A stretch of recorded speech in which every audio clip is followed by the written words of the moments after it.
Hi guys, welcome to my channel. I'm going to do the reading today for Cancer, Sun, Moon, or Rising.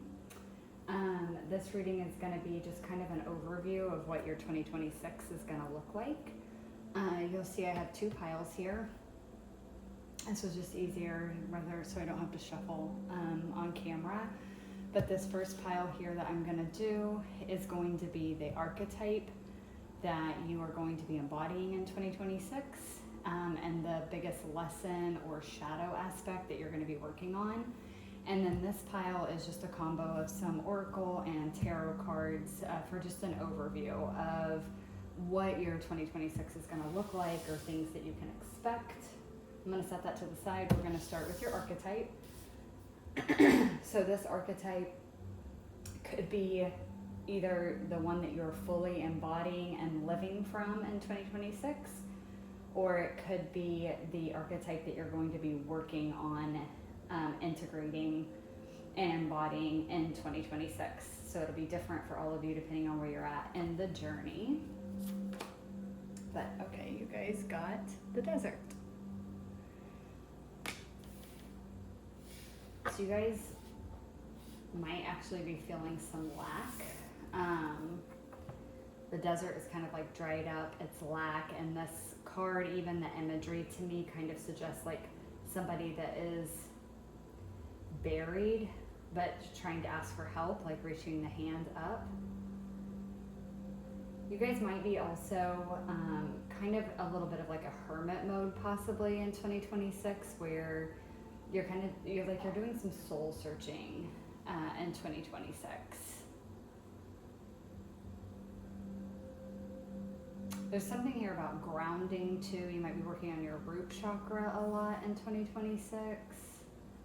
So things involving your security, your safety, your stability in the physical world and within your own physical body. That may be what you're actually in search of with this desert archetype here. I'm going to read a little bit from the book for that card. Okay, let's see here.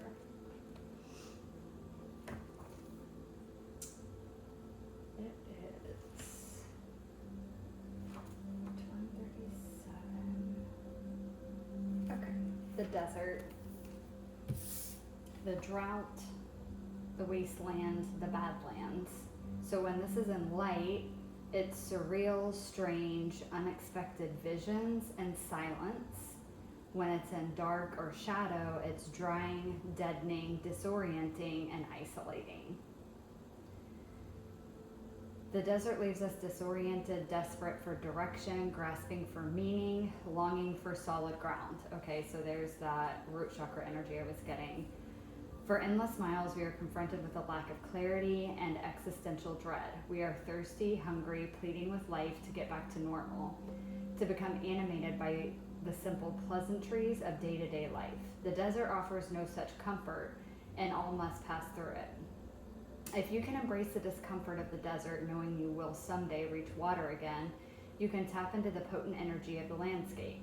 Its lights are blinding bright and its darks terrifyingly deep, which makes for unbridled creativity and clairvoyant visions. Truths reside in the desert that otherwise remain hidden. The crows, the shadows, and the coyotes all call surround you. Let the winds and sands work their deep magic, weary traveler. So yeah, you guys might be feeling quite a bit of honestly, you might be feeling a lot of lack, or at least you're embodying this kind of like lackful mindset. And this could cover a lot of different things. Again, you guys may be feeling a lack of safety and security and stability, whether that's financially, or just a feeling of being safe and secure in your own body or within this physical world. Maybe feelings of like not belonging. Yeah, and this, again, like the book talks about the desert, makes me think of this as well, of like what's that word? Like a vision quest.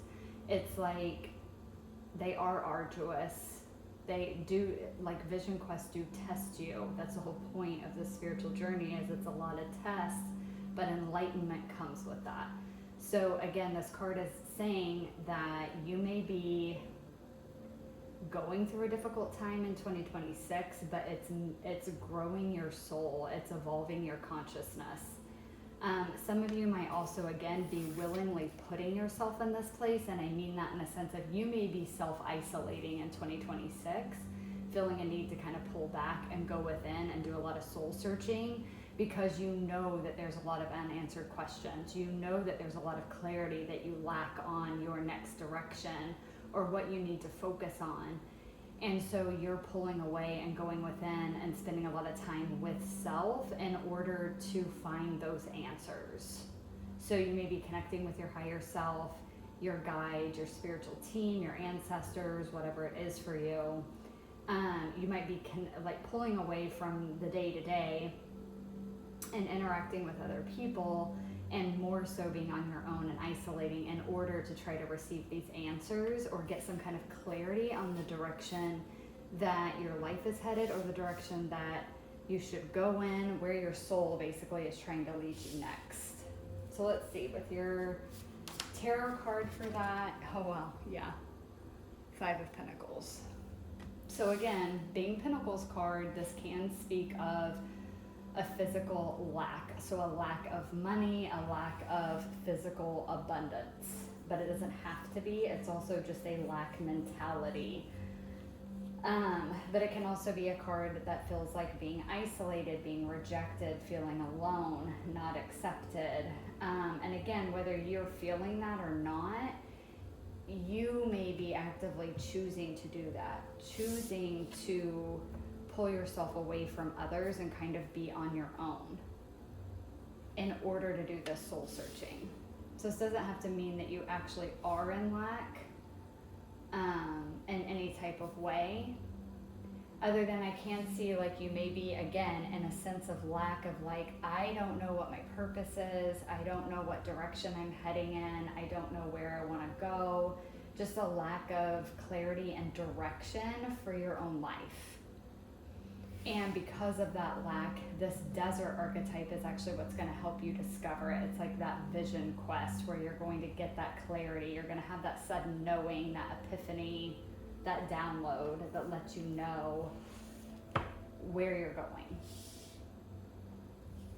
All right, let's see what your shadow is for 2026 that you're going to be working on. Okay, so we have Queen of My World. Card number 24.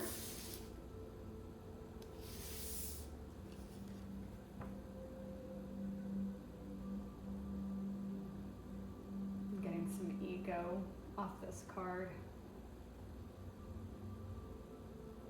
I'm also getting kind of a mix of like a Queen of Wands, Queen of Swords type energy. Maybe being too harsh, too commanding, whether that be of yourself or of others around you. I'm going to read from the book on that one as well. Okay, Queen of My World. The stage for this card, these are in stages, is bargaining. I am my world, and my world is me. I am royalty. There is a space out and a space in. There is my realm and what is mine, and there are other places. I will not care if my world is made of thorn and ice, and if it's carved by my blood. My world is my world. I rule. I decide his borders, and I am law. I am princess. I am the blood in the veins of its heart. I am the warrior and the bride. I am alone, and I am the first among many. Be fearful of my world, because it's paved of my hopes and dreams, and you have no power there. I am greater than the stars and more beautiful than the moon. Okay. So this to me is an energy, even with what the book said and what I was picking up just on the imagery on the card, is it's ego masked as confidence. So I think that's what you're going to be working on, is like there's a difference between being confident and being arrogant. There's a difference between being confident and your ego speaking. And again, if you are feeling directionless, you're not feeling safe and stable in your own body in this world, a lot of the times that fear can come up as a shadow aspect or an ego aspect of overconfidence, to try to mask the fear that we actually feel, the worry that we actually feel. Yeah, just like this said, I am alone. And in the desert, you are definitely alone in the desert with that archetype. So, and we have red here again. There's heavy root chakra for you guys this year. Really, really heavy root chakra. There might even be a little bit of where a lot of what you guys are working through in 2026 is a fear of doing it on your own. Maybe you've always had people around you that's always helped you out, or you've always taken other people's advice on, oh, okay, there's something there with that, hang on. So, okay, for some of you, you've always taken other people's advice or listened to what other people thought you should do with your life. And this can be literally directly, like maybe parents, like, no, you're gonna be this and you're gonna do this. Like, no, you're gonna be a doctor. That's just it. Like, there's no other option for you. You're gonna be a doctor. And you just went with that. For others of you, it may have been more indirect, where it's kind of like a conditioning, like, I don't know, just an example, like maybe a bunch of people in your family are teachers, and then a bunch of people in your family are accountants. And they all work Monday through Friday, 9 to 5, that kind of stuff. So you chose to go down one of those career paths. You either became an accountant or you became a teacher, you work a regular 9 to 5 job. Not that there's anything wrong with that. However, I think that because you grew up in a family like that, what this reading is talking about is that because you grew up in a family like that, it's almost like from a very young age, you were just conditioned to believe that that's what you have to do or you need to do, or you just didn't really put a lot of thought into it, and that's just what you went with because everyone else in the family was doing that. And now you're realizing that it's not a good fit. And this is just some examples. This can be in all areas of life, but the career one is what's coming through pretty strong. And that might be because this 5 of Pentacles is here. But it's like you're realizing that this isn't a good fit. Like you're in a life that doesn't work for you. And there's a need here to build a world that you've created for yourself that fulfills you, that actually makes you happy. And again, going back to that whole, fear showing up as ego, showing up as false confidence, that kind of stuff. This may be where for quite some time you've really stuck to your guns about like, no, I know this is what I'm meant to do. I know this is what I'm supposed to do. I know what's right for me, and you really stuck with that storyline. But now you're realizing like, oh no, actually, I don't know that I made this decision of my own free will. I might have been influenced by my upbringing. I might have been influenced by society or my childhood, the way that I was raised, by my family. There can be lots of influences on us in our life, and you're kind of awakening to that and realizing, maybe this really isn't the right path for me, but now I don't know where to go. Now I don't know where to go, and I don't know where I belong. And now I'm questioning everything. I've never had to think about this stuff before, so I don't even know what I'm good at. I don't know what skills I have other than this. It's like those kinds of thoughts, and it's this need to go on this kind of vision quest, this soul-searching quest to really find what that is, and it looks like that's what you're going to be doing in 2026. Oh, wow, yeah, because I love that. You got the star. So this is going to be healed in 2026, where you are going to be taking more charge of the direction that your life is going. And again, it may require you to pull back from others for a little bit. It may require a sacrifice of money, if I'm being honest, especially where for those of you this does apply to career. you may realize you definitely are in the wrong career. For others of you like that maybe you're in college and you're actually studying right now and you're almost done getting your degree, you may be realizing that's not the degree you want. And yeah, there's going to be money involved in that. Whether you've already paid for that much of school or you've had student loans this whole time, it's like you're going to have to take out more to change your degree, your area of study. You're going to have to pay more money out of pocket to change your area of study. If this is career, it may require you to start at the bottom and work your way up. So it may be a pay cut from what you're doing right now. If it's starting your own business, it may be having to say goodbye to that steady guaranteed paycheck every week or every 2 weeks. And you're not sure how that's going to look. So there could be some of that in your future this year in 2026. But you are healing and you are going more towards the things that you actually want. All right, so let's do this next pile. Let's do the oracle first. Oh wow, I love this. You have Cancer, I feel. You got your own card. I love that for you guys. Again, this is reiterating that soul searching message. Like you are really going within to find who Cancer actually is. Who am I? What do I actually want? What would actually fulfill me? What am I actually interested in? What are my likes? What are my dislikes? How do I get to where I'm going? Where do I go? All these questions. And you're really diving into self to find those. Holy shit. Sorry, I am loving the way this is so synchronistic already. You guys have a treasure of the soul. Card number 38, breaking down to an 11. This again is reiterating that exact same message, that this treasure of the soul, you're really going into your own soul and doing some serious searching for what you want to do, who you want to be, what do you want to do with your life? Who are you? For some of you, I keep hearing that. Who are you?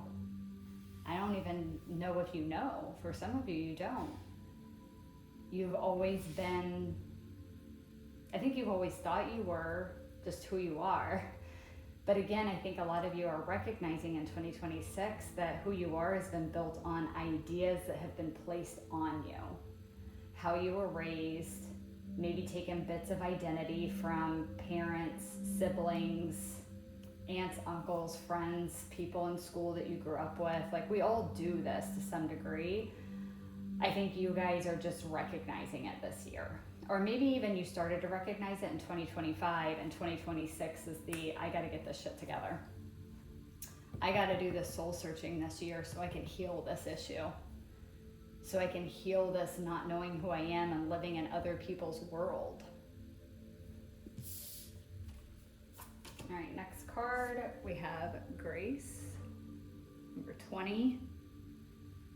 Grace, blessing, come to me to set me free. And your last oracle card, oh my God. You have the key, number 33. Solutions, intelligence, genius, insight, clarity, open, breakout, liberty, important, pay attention, lock, unlock, and helpful. Yeah, as soon as I flipped this, before I even read these words, it's just like you're getting the key to who you really are. Like you're getting the key to unlock your soul. You're getting that clarity. You're breaking out of conditioned beliefs, conditioned patterns, conditioned identities. I heard conditioned identities. So an identity that you've been carrying has been a conditioned identity. It's not who you really are. It's not your soul self. And you're discovering soul self in 2026. All right, let's do tarot. Oof. Yeah, 10 of Swords. Whoop. Wow, 10 of Cups. Holy cow. 2 of Cups. And 2 of Pentacles. Okay, are you freaking kidding me? 10, 10, 2, 2. So So you guys might be seeing 10, 10, 2, 2, or 2, 2, 2, or just variations of twos in a row. Those are your signs for you guys that you're in some phase of this if you're seeing those numbers. Okay, with this is not going to be for all of you. For some of you, this Ten of Swords here, this ending, whatever this was that took place for some of you, this is absolutely not going to be for everyone. But for some of you, I'm getting someone passed away. Someone in your family, specifically, I'm getting passed away. And something about that has made you realize all of this that we've been talking about. Whether that person was the very heavy-handed family member that really kind of controlled your like identity or like controlled what you did with your life. So this could have been a very overbearing parent that was like, no, you're not playing the piano, you are playing softball. And no, you're going to study and go to school to be an accountant or a doctor or whatever. And that's not really what you wanted to do. But after years of getting kind of pushed down like that, and getting held under someone's thumb like that, and all your wants and desires being pushed away, we actually become the thing that this person's wanting us to become. Whether we want to or not, it happens. And so maybe that person passed.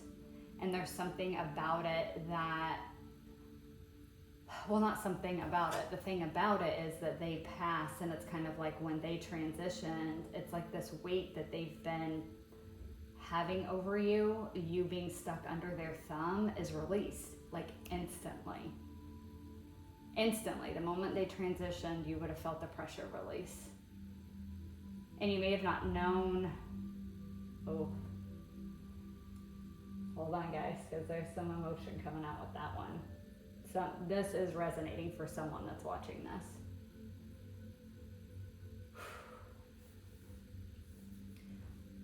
You may have not known instantly why that feeling came over you. It may even be one of those instances where in the moment you didn't realize it.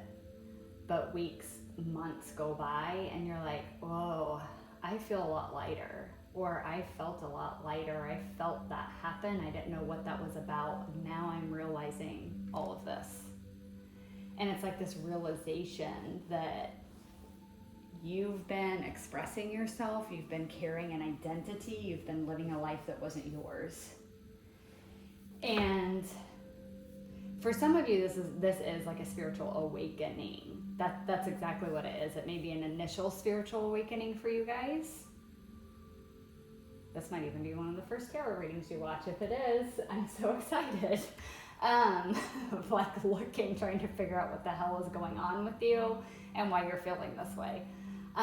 But again, for all of you, it doesn't have to be a death, but that one is coming through really strongly, and I had the emotions come up with it. So for someone watching this, that is definitely what it is, because I felt your emotion when I said that. But for others of you, there's just something ended here. Maybe it is a job. Maybe you lost the job. Maybe that's the Five of Pentacles and you lost a job. And at that point, you had no choice but to really face yourself and realizing like, you know what, that fucking job never fulfilled me anyway. Like, yeah, I need money to survive. I gotta pay bills, but like, I fucking hated that job. Like, you didn't realize it till the job ended. And after you worked through the initial shock, grief, fear, whatever of losing the job, right? What we were talking about with the stability, security, safety, all of that. Once that initial shock of all of that wore off, you're realizing how much lighter you feel. Even though I think there is still some fear and worry there around money, finances, how you're gonna take care of yourself, totally understandable and a very reasonable fear and worry to have during a time like that. I think even with all of that, you're still recognizing how much lighter you feel not being at that job anymore. And it's making you realize that you really hated it. Whether it was the like area of work, or it was just the company itself that you worked for, or maybe even you owned your own business and it went under, and you're recognizing how much of a strain or how much stress that was on you, and you didn't even realize it until it went under, and you're like, yeah, I'm sad that I lost my business, I'm sad that it didn't work out, but I'm also like really fucking thankful because like I just couldn't do that anymore, and I didn't even realize how much weight was being put on me running everything by myself. For some of you, that's it. Again, this could be a lot of different things across the board depending on your individual journey and story and life.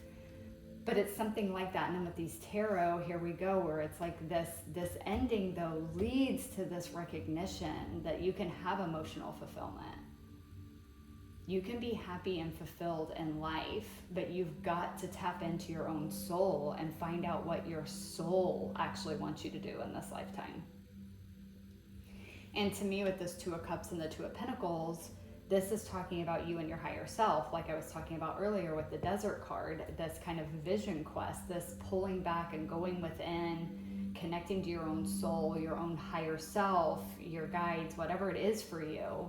It's connecting to that and becoming one with that. Yeah, okay, I was just looking at this and I heard like hello, and it was like this imagery of like you meeting another version of yourself and like being like hello, like I haven't seen you in a long time, or like a meeting for the first time with your true self. There's energy there with that. And then this Two of Pentacles to me is talking about, this is like the balancing out, this is the juggling it, right? We've got the fear of the safety, the security, the stability, the feeling isolated, the feeling alone. But on the other side, we're tapping into our soul, we're tapping into our higher self, we're connecting with that more, we're getting clarity, we're getting understanding, we're healing. We're slowly but surely learning what direction we want to go in. We're slowly but surely learning who we really are. That to me is what this Two of Pentacles, the energy feels like, is it's like we're kind of maybe going back and forth a little bit, one extreme to the other of these feelings. Like 1 minute, everything is wonderful. I'm glad that this happened. I wouldn't be able to do this soul searching if XYZ hadn't have ended. But then on the other hand, it's like, but oh my God, what am I gonna do? I don't have income right now, or how am I gonna pay the bills? Or I've, stepped away from my family. I've had to step away from these friend groups. I don't have anyone right now. I'm very isolated. I'm very alone. But it's also offering me a lot of healing, and like I'm learning more about myself. It's kind of like this back and forth. And for me, it doesn't feel chaotic though. It feels very smooth. Like there may be times you're in these extremes, but it's supposed to be that way right now. Like that's kind of part of this vision quest journey, as we're kind of like ebbing and flowing, like the way she's almost seamlessly juggling these, and it creates the like infinity symbol here. It's like these things are going, but like yet everything is in perfect balance. Again, with this Two of Cups, it's like there's something about those back and forth. It's still balancing itself out. You're not feeling one more extremely than the other, or you're not staying in one feeling longer than you're staying in the other. But it also doesn't feel like chaotic, like emotional upheaval necessarily. It's like it feels like a very natural part of the process, and almost like your awareness of that. And again, it could be because of this journey, you're tapping more into your soul, and you're getting more of that self-awareness, and you're surrendering quite a bit more to the journey. And so this ebb and flow, it's like you're understanding that this is part of it. Like this is a stage of it, but I'm not going to be here forever. I'm going to settle somewhere in the middle. I'm going to get the direction. I'm going to get the clarity, all of that. Yeah, I think, okay, again, they just drew me to the Grace card. I completely forgot that card even came out here, guys. Okay. But they just drew me to it. It's that grace. It's like you're handling all of this with grace and dignity, and it's like you're doing really well in this situation. And so again, going back to that, like I said, it's like things are like ebbing and flowing, and it's kind of like you know, you're going to one extreme to the next, but yet somehow it's balancing out, or you're balancing it out very well. It's like you're maintaining kind of a homeostasis very well. You're not letting yourself go too far extreme, or, you know, making extreme decisions when you're in these extreme emotions, and like you're ebbing and flowing through all of this like very well. It again makes me think of the Star card too, where she has, like in this card, she has the two pitchers of water. She's pouring both into the water. Normally it's one on land, one in the water, but it's like equally, like keeping it equal, keeping it balanced, ebbing and flowing very well through all of this. And okay, and I actually just heard that part in particular, the having this grace and this balancing back and forth while things are kind of in flux, and you're kind of juggling, but doing it in this very seamless way, is actually part of you learning this lesson of this being the queen of your world. It's helping you recognize you can handle your shit. Like, you don't need other people to tell you what to do, what the next direction is. You don't need people to tell you what you're meant to do here on this earth, or what you're meant to do with your life. You can answer those questions for yourself. It's like it's bringing you that true confidence. It's not fake egotistical confidence to mask our fear. It's true confidence. It's truly building that security and safety within yourself to give you the confidence to know that you can make your own decisions, and you can choose the right direction. You can change your life, and it can be based off the decisions you make for yourself, not what someone else is. So there is a part of that, like back and forth, that is actually part of this healing process. And you're recognizing that, I think, in the moment. You're recognizing that, like, hey, I got this. Like, it's not necessarily easy. You know, yes, it takes a lot of energy and stamina to kind of keep these things balanced, but like, I am doing it. I am making this work. And you won't have to juggle forever. And I think you understand that too. And so it's like that in that process, your confidence is building. Your ability to trust yourself, to feel safe and secure in your own body and even in the world, and that you can make yourself feel safe here. You can build a solid foundation for yourself. Yeah. All right, Cancer, that's what I have for you guys. Thank you so much for watching. I hope that it resonated, and I will catch you guys in the next one. Bye.